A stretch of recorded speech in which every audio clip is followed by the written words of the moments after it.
Hujambo na karibu mtazamaji. Leo tunamwangazia mchezaji kwa jina la Baraka Mwango ambaye anafanya mazoezi na kuichezea klabu ya Kicks United. Yeye hutumia mguu wake wa kushoto mara nyingi.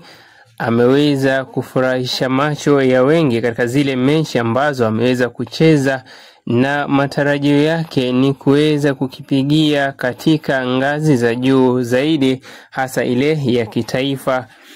Aliwahi kufanya majaribio na timu ya vijana ya Bandari. Kwa bahati nzuri akachukuliwa na timu ya Bandari. Aliweza kuwafurahisha makocha wao pia vile vile, na mwisho wa siku akawa anafanya mazoezi kule. Lakini baadhi ya zile changamoto ambazo aliweza kuzielezea ni ukosefu wa usafiri mara nyingi, hasa kutokana na ule umbali ambao yeye binafsi anaishi na ile sehemu ya kufanyia mazoezi ambao ni mji wa Mombasa. Anatarajia kuwa siku za mbeleni ataweza kuungana na wenzake, kuwezi kwamba kijana kama huyu akipatiwa nafasi ya kufanya kile anachopenda ama anachohitaji katika maisha yake, basi atakuwa ni mwenye kufanya vizuri katika maisha yake. Tunamwombea kila laheri. Mimi kwa majina naitwa Baraka Mwango, nachezea Kicks.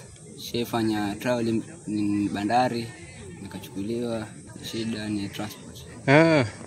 Na ukiangalia nani anafaa kukushika mkono ama kukusaidia? Na kwa hapa pia hata kaijitokeza kunilipia transport na kwenda kule kucheza soka vizuri pia. Mambo na mtaani. Mtazamaji, haya ni makala ya viwanja na wachezaji, na kama ulivyomsikia mchezaji mwenyewe ameongea kwa kifupi, lakini message yake imeweza kufika kwa wale walengwa. Na tumekuja na mpango kama huu wa kuangazia wachezaji tofauti tofauti, na tutakuwa tunaenda kaunti tofauti tofauti, tukianza na hii ya Kilifi. Hadi wakati mwingine tena, jina langu ni Abdalla Abrari na hii ni Abrar TV.